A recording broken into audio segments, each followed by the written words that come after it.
जय माता दी दोस्तों, आप सभी का हार्दिक अभिनंदन करती हूँ हमारे YouTube चैनल साधना संगम में। आइए जानते हैं रामकृष्ण परमहंस कौन थे और वे माँ काली के साधक कैसे बने। रामकृष्ण परमहंस भारत के एक महान संत एवं विचारक थे। इन्होंने सभी धर्मों की एकता पर जोर दिया था। उन्हें बचपन से ही विश्वास था कि ईश्वर के दर्शन हो सकते हैं, अतः ईश्वर की प्राप्ति के लिए उन्होंने कठोर साधना और भक्ति का जीवन बिताया। स्वामी रामकृष्ण मानवता के पुजारी थे। साधना के फलस्वरूप वह इस निष्कर्ष पर पहुंचे कि संसार के सभी धर्म सच्चे हैं और उनमें कोई भिन्नता नहीं है। वे ईश्वर तक पहुंचने के भिन्न भिन्न साधन मात्र है। सतत प्रयासों के बाद भी उनका जन्म 18 फरवरी 1836 में हुआ था। आध्यात्मिक रास्ते पर चलकर संसार के अस्तित्व संबंधी परम तत्व का ज्ञान प्राप्त कर लेने वाले को परमहंस कहा जाता है। रामकृष्ण परमहंस की गिनती ऐसे ही महात्माओं में होती थी, इसलिए उनके नाम के साथ परमहंस लगाया जाता है। जन्म से उनका नाम गदाधर चट्टोपाध्याय था। रामकृष्ण परमहंस का मानना था कि ईश्वर का दर्शन किया जा सकता है। ईश्वर के दर्शन के लिए वह आध्यात्मिक चेतना की तरक्की पर जोर देते थे। आध्यात्मिक चेतना ईश्वर तक पहुँचे, इसके लिए वह धर्म को साधन मात्र समझते थे। इसीलिए संसार के सभी धर्म में उनका विश्वास था और वे उन्हें परस्पर अलग अलग नहीं मानते थे। उनके आचरण और उपदेशों में एक बड़ी आबादी के मन को छुआ,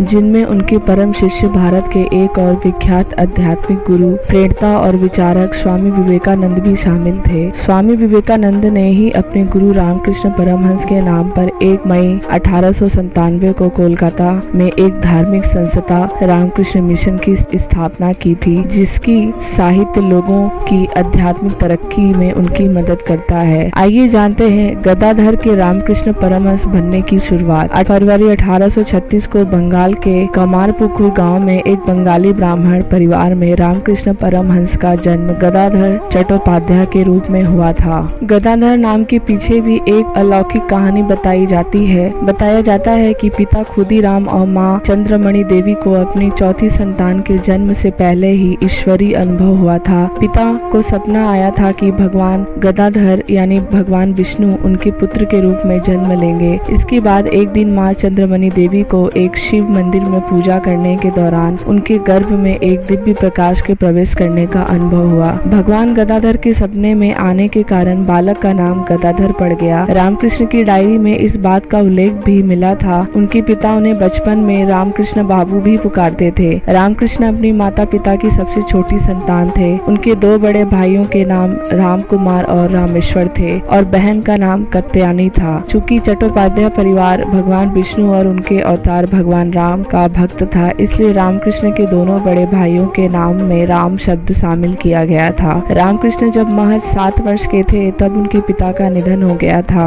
बताया जाता है कि रामकृष्ण को 6-7 वर्ष की उम्र पहली बार आध्यात्मिक अनुभव हुआ, जो आने वाले वर्षों में उन्हें समाधि की अवस्था में ले जाने वाला था और जिसकी परिणित परम साक्षात्कार में नियत थी। बालक रामकृष्ण एक दिन भोर में धान के खेत की सकरी पगडंडियों पर चावल के मुरमुरे खाते हुए टहल रहे थे। पानी में भरे बादल आसमान में तैर रहे थे। ऐसा लग रहा था मानो घनघोर वर्षा होने वाली हो। उन्होंने देखा कि सफेद सरसों सारस पक्षी का एक झुंड बादलों की चेतावनी के खिलाफ उड़ान भर रहा था। जल्दी पूरे आसमान में काली घटा छा गई, लेकिन यह प्राकृतिक दृश्य इतना मनमोहक था कि बालक रामकृष्ण की पूरी चेतना उसी में समा गई। उसे सुध-बुध न रही। चावल के मुरमुरे हाथ से छूटकर खेत में बिखर गए और बालक रामकृष्ण भी वहीं अचेत होकर गिर पड़े। आसपास के लोगों ने जब यह देखा तो वे फौरन उन्हें बचाने के लिए दौड़े। वे उन्हें उठाकर घर ले आए। बताया जाता है कि रामकृष्ण का यह पहला आध्यात्मिक अनुभव था, जिसने भविष्य में उनके परमहंस बनने की दिशा तय कर दी थी।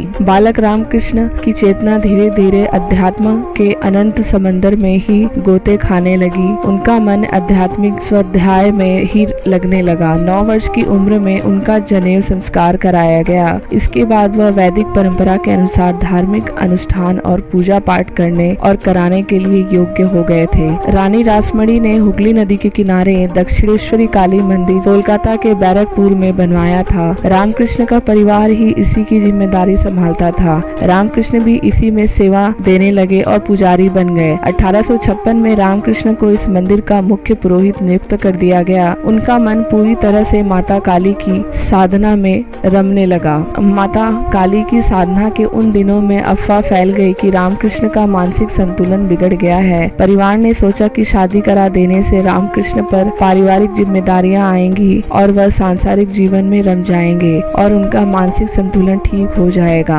1859 में करीब 5 से 6 वर्ष की शारदा मणि मुखोपाध्याय से 23 वर्षीय रामकृष्ण की शादी करा दी गई। शारदा मणि को भी भारत में माता का दर्जा प्राप्त है, क्योंकि उन्होंने भी बाद में अध्यात्म का रास्ता चुना था और पति के सन्यासी हो जाने पर उन्होंने सन्यासिनी का जीवन व्यतीत किया था। युवावस्था में रामकृष्ण ने तंत्र मंत्र और वेदांत सिखाने के बाद इस्लाम और ईसाई धर्म का भी अध्ययन किया था। आध्यात्मिक अभ्यासों, साधनों, सिद्धियों और उनके विचारों से प्रभावित होकर तत्कालीन बुद्धिजीवी उनके अनुयायी और शिष्य बनने लगे। तब बंगाल बुद्धिजीवियों और विचारकों का गढ़ हुआ करता था। तभी नरेंद्र नाथ दत्त यानी स्वामी विवेकानंद भी उनके संपर्क में आए थे। रामकृष्ण परमहंस के शिष्य उन्हें ठाकुर कहकर पुकारते थे। स्वामी विवेकानंद ने हिमालय में जाकर तपस्या करने की बात की तो गुरु रामकृष्ण ने उनसे कहा कि हमारे आसपास के लोग अज्ञान के अंधेरे में भूख, बेकारी, गरीबी और दुखों से तड़प रहे हैं। उन्हें रोता बिलखता छोड़ हिमालय के एकांत में मैं आनंदित रहोगे तो क्या यह आत्मा को स्वीकार होगा? उनके इन वचनों को सुनकर विवेकानंद लोग के सेवा में लग गए। जीवन के आखिरी दिनों में रामकृष्ण परमहंस गले में सूजन की बीमारी से ग्रस्त थे। डॉक्टरों ने उन्हें गले का कैंसर बताया था। बीमारी से वह विचलित नहीं होते थे और इसका जिक्र होने पर मुस्कुरा देते थे और साधना में लीन हो जाते थे। इलाज कराने से वह मना करते थे, लेकिन शिष्य विवेकानंद उनकी दवाई कराते रहे। 16 अगस्त 1886 को 50 वर्ष की आयु में उन्हें परम समाधि प्राप्त की, यानी देह का त्याग कर दिया। रामकृष्ण छोटे छोटे उदाहरण एवं कहानियों से अपनी बात समझाते हैं और उनके आध्यात्मिक आंदोलन में जातिवाद और धार्मिक पक्षपात की जगह नहीं थी। इसलिए वह हर वर्ग और संप्रदाय के मन में उन्होंने जगह बनाई और लोगों को एकता और सामूहिकता में बांधने का काम किया। उनकी शिक्षाएं जीवन के परम लक्ष्य यानी मोक्ष केंद्रित हैं, जिसके लिए व्यक्ति को आत्मज्ञान होना जरूरी है। रामकृष्ण परमहंस कहते थे कि अगर किसी भी व्यक्ति को आत्मज्ञान प्राप्त करना है तो पहले अहंकार को त्यागना होगा, क्योंकि अहम भाव अज्ञानता के पर्दे के समान है जो आत्मा पड़ा रहता है। ईश्वर में विश्वास, साधना, सत्संग और स्वाध्याय से जैसे साधनों से अहंकार को दूर किया जा सकता है और आत्मज्ञान प्राप्त किया जा सकता है, तभी व्यक्ति ईश्वर के दर्शन यानी ब्रह्मा का साक्षात्कार कर सकता है। रामकृष्ण परमहंस के उपदेश और शिक्षाएं लोगों के अचेत मन पर प्रहार करती है और उन्हें चेतना की ओर ले जाती है, जिसके प्रभाव से ईश्वरी दर्शन की अभिलाषा का बीज अंकुरित हो उठता है। धन्यवाद दोस्तों। अगर यह जानकारी आपको अच्छी लगी हो तो हमारे चैनल को लाइक, शेयर और सब्सक्राइब कीजिएगा।